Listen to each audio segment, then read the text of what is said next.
प्रत्येक ठिकाणी हप्ते सुरू आहेत, प्रत्येकाला हप्ते सुरू आहेत. तुम्ही महानगरपालिकेला कंप्लेंट केली, महानगरपालिकेच्या अधिकारी कर्मचाऱ्यांचा हप्ता सुरू होतो. पोलिसांकडे तक्रार करा, त्यांचे हप्ते सुरू होतात. जिल्हा प्रशासनाकडे जा, महसूलवाल्यांचा हप्ते. सगळ्यांना पैसे पाहिजेत. माणसं, मी म्हणलं ना, किड्या मुंग्यासारखी मेली, कोणाला फरक पडतो? पुण्यात बेकायदेशीर पद्धतीनं अवैध दारू विक्री केली जाते. अत्यंत घाणेरड्या प्रमाणात ही दारू बनवली जाते. माणसं मेली तरी पुण्याच्या महापौरांना माहित नाही माणसं कशी मेली. ही आजची परिस्थिती. आणि किड्या मुंग्यासारखे माणसं मरतात हो. फक्त जे प्रकरण पुढे येतं त्याची दखल, मी म्हणतो दखल सुद्धा घेतली गेली नाही. फक्त बातम्या झाल्या. त्या मेलेल्या लोकांना बायका पोरं नाहीत, कुटुंब नाही. लोकांच्या जीवाशी खेळण्यात राज्याचे गृहमंत्री, गृह विभाग कुठे आहे? अरे कधीतरी वरून प्रेशर येऊन कारवाई करा. डान्स बार बंद आहे, डान्स बार बंद आहे. तुम्ही जावा बरं जोडीनं कुठं. पब सुरू आहेत का नाही, त्याच्या आडून काय चालतं तिथं. मध्ये हुक्का पार्लरवर कारवाई केली. हुक्का पार्लर चालू नाहीत का? बेकायदेशीर धंदे, बेकायदेशीर जुगार सगळं सुरू आहे. आशीर्वादाने सगळ्याकडून हप्ते चालू आहेत, सगळ्या पोलीस स्टेशनला. पोलीस प्रशासन किंवा जिल्हा प्रशासन, महापालिका प्रशासन या अवैध धंद्यावर कायदेशीर कारवाई का करत नाही? कुठं चाललाय येऊन? तो येऊन कुठं चाललाय? हा, वागडोड येऊन चाललंय. नाव काय म्हणलं तुझं? प्रेम काय? शेट्टी. राहतो कुठं? राहतो कुठं? आपला विषय काय, ते गळालं होतं का? बोल रे.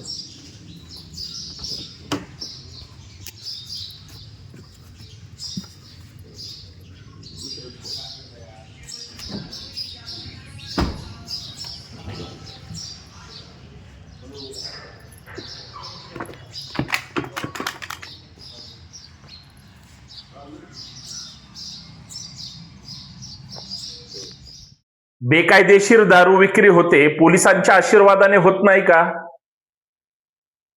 लोक मरतायत. 17च्या वर पुण्यामध्ये म्हणजे बोगस दारू, जी की हदभट्टी आहे, अत्यंत घाणेरड्या पद्धतीनं बनवली जाते आणि त्याच्यात माणसं मेले. पोलिस हप्ता घेत नसतील का? जिथं कुठं दारू विक्री केली जाते तिथं पोलिस हप्ता घेत नाहीत का? माणसं मेली, पुण्यात मेली, हडपसरला अर्थात गेली, आणि पिंपरी चिंचवडची पण मेली. पोलीस दप्तरी किती लोकांची नोंद आहे? 10-12 लोकांची. 17-18 लोकांच्या वर लोक एक्सपायर झाली.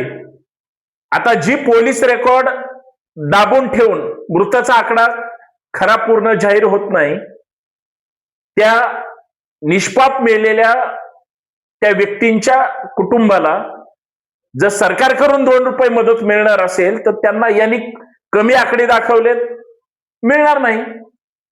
अहो, पुण्यात बेकायदेशीर पद्धतीनं अवैध दारू विक्री केली जाते. अत्यंत घाणेरड्या प्रमाणात ही दारू बनवली जाते. माणसं मेली तरी पुण्याच्या महापौरांना माहित नाही माणसं कशी मेली. ही आजची परिस्थिती आहे. आणि किड्या मुंग्यासारखे माणसं मरतात हो. फक्त जे प्रकरण पुढे येतं त्याची दखल, मी म्हणतो दखल सुद्धा घेतली गेली नाही. फक्त बातम्या झाल्या. किती दोषींवर कारवाई झाली? उदाहरण सांगतो, पोलीस कसे वाचवतात. रात्री 10-11च्या नंतर दुकानं जर उघडे असतील, हॉटेल्स उघडे असतील, तर पोलीस लगेच गाडी फिरते. आता नियम असून सुद्धा जर हॉटेल सुरू असतील, साहजिक आहे त्यांना हप्ते मिळत असतील. जिथं विक्री करू नका तिथं विक्री होते म्हणजे हप्ते मिळत असतील. पुण्यातले जेवढे लॉज आहेत किंवा बऱ्याच ठिकाणी बिअर शॉपी आहे, तिथं दारू खरं तर पिणं बेकायदेशीर आहे, तरी सुद्धा सगळ्या बिअर शॉपीवर सर्रास लोक दारू पिताना दिसतात, कारण तिथून हप्ता जातो. बेकायदेशीर वाहनांची वाहतूक होते. कशी काय होऊ शकते जर बंदी असेल? हप्ते जातात. हॉटेलवर चक्क वेश्या व्यवसाय केला जातो. बिस्तर फक्त गरम करणे का काम होतो. का त्याच्यावर कारवाई होत नाही? हप्ते घेतले जातात. या दारूच्या बोगसगिरीमध्ये सुद्धा जी निष्पाप लोक मेली, दारू बनते कुठं? तिथून पिंपरी चिंचवडला येते कशी? हडपसरला येते कशी? अहो, चांगल्या 4 व्हीलर मध्ये कॅन भरून भरून दारू आणली जाते. तुम्ही बघितला ना व्हिडिओ? ही युपी बिहारची पोरं धरली जातात, त्यांना कामावर ठेवलं जातं किंवा अजून वेगळ्या वेगळ्या पद्धतीनं. अहो, तुम्ही ग्रामीण भागात जर गेला तर ते जिथं दारू बनवली जाते त्याचं घाण पाणी जे सोडलं जातं नदीमध्ये, कसला वास येतो, घाणेरडा. आणि तसलीच खालची गावातली माणसं जनावरं पाणी पाजतात, स्वतः पित असतील. पोलिसांनी कारवाई का करत नाहीत? सगळ्यांचे खिशे गरम होतात म्हणून. पोलिसांना मी किती दोष द्यायचा? 100% दोष देईल. निष्पाप लोक गेलीत कारण तुमच्या हप्तेखोरीमुळं. पण याला जिल्हा प्रशासन जबाबदार आहे का नाही? 100% आहे. लोकांनी सगळ्यांकडे वारंवार तक्रार केल्या, दखल घेतली जात नाही.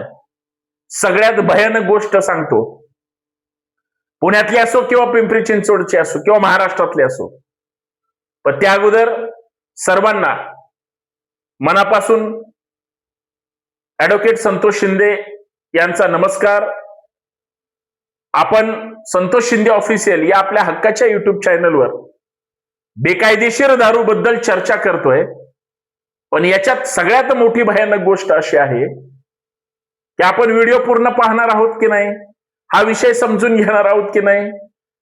तुम्ही मीडियाला बातम्या वाचल्या, दररोज वाचताय, बातमी पुरतं ते प्रकरण होतंय. कुठलंही भयंकर प्रकरण असू द्या, बातमी पुरतच त्याची दखल घेतली जाते. त्याचा अंतिम निष्कर्ष काय होतो याच्याकडे कुणाचंही लक्ष नसतं. 100% दुर्लक्ष असतं. कितीही आता प्रशासनाने कारवाईचा बडगा दाखवू द्या, फरक काहीच पडणार नाही. कारण दोषी कुंपण शेत खात असेल,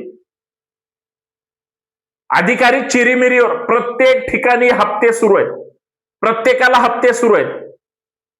तुम्ही महानगरपालिकेला कंप्लेंट केली, महानगरपालिकेच्या अधिकारी कर्मचाऱ्यांचा हप्ता सुरू होतो. पोलिसांकडे तक्रार करा, त्यांचे हप्ते सुरू होतात. जिल्हा प्रशासनाकडे जा, महसूलवाल्यांचा हप्ते. सगळ्यांना पैसे पाहिजेत. माणसं, मी म्हणलं ना, किड्या मुंग्यासारखी मेली, कोणाला फरक पडत नाही. जोपर्यंत या सगळ्या प्रकरणात राज्याचे गृहमंत्री, गृह विभाग कुठे आहे? अरे कधीतरी वरून प्रेशर येऊन कारवाई करा. डान्स बार बंद आहे, डान्स बार बंद आहे. तुम्ही जावा बरं जोडीनं कुठं. पब सुरू आहेत का नाही, त्याच्या आडून काय चालतं तिथं. मध्ये हुक्का पार्लरवर कारवाई केली, हुक्का पार्लर चालू नाहीत का?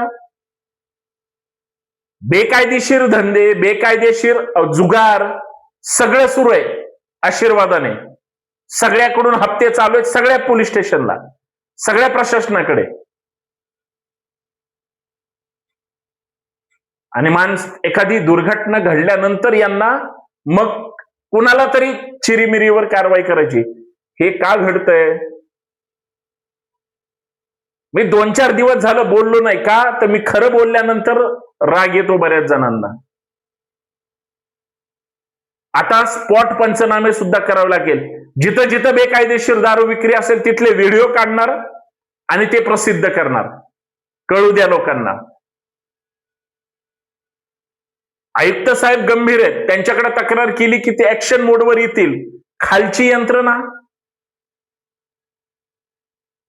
पोलीस आयुक्तांना भेटू द्या किंवा एसपींना भेटू द्या किंवा पिंपरी चिंचवडच्या आयुक्तांना भेटू द्या. शेवटी हे पोलीस प्रशासन किंवा जिल्हा प्रशासन, महापालिका प्रशासन या अवैध धंद्यावर कायदेशीर कारवाई का करत नाही? अन्नधान्यामध्ये भेसळ होते, खव्यात भेसळ होते, मिठाईत भेसळ होते, तसलंच केमिकल लोकांच्या पोटात जातं, वेगळे वेगळे आजार होतात. अहो लोक मरतायत हो, लोक मेलीत. सरकार काय कॉम्पन्सेशन देईल ते देईल, परंतु ते सगळ्यांना तुम्ही आकडा का लपवताय, का दडवताय, याचा सुद्धा शुद्ध विचार झाला पाहिजे. आणि हे सगळं प्रकरण इतकं गंभीर आहे, याच्याकडे कुणी लक्ष द्यायला तयार नाही. म्हणजे गांभीर्यानं घ्यायचं का घ्यायचं नाही, का फक्त बातम्यापुरती चर्चा करायची, असं करून चालणार नाही. कारण प्रत्येक जण कुणाला तरी कोणतरी फसवतंय. हडपसरच्या घटनेमध्ये, पिंपरी चिंचवडच्या घटनेमध्ये जी लोक मेली, त्या मेलेल्या लोकांना बायका पोरं नाही, कुटुंब नाही.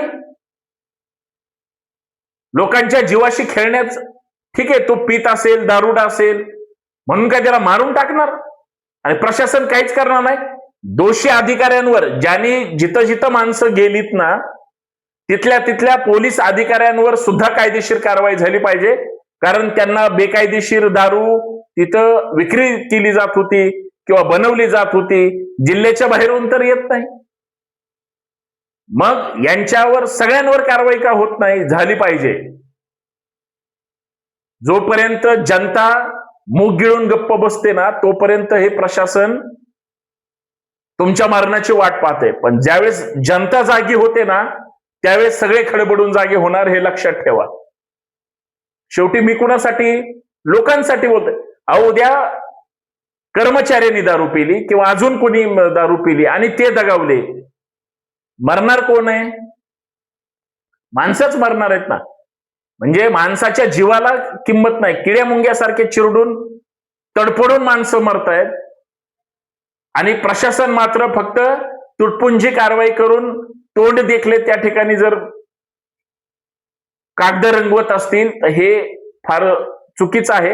आणि या विरोधात पुणेकर म्हणून, महाराष्ट्राचे नागरिक म्हणून सगळीकडे जिथं जिथं हे चुकीचे धंदे होत आहेत तिथं ऍक्शन घेतली पाहिजे, असे हात जोडून पोलीस प्रशासनाला, जिल्हा प्रशासनाला आणि राज्य सरकारला, गृह विभागाला विनंती. बाकी काय करू शकतो, याच्यावर बोलू शकतो. याच्यापेक्षा अजून याच मुद्द्यावर संध्याकाळी 5 वाजता तुम्ही नक्कीच व्हिडिओ बघा, जेणेकरून तुमच्या लक्षात येईल. धन्यवाद. जय शिवराय.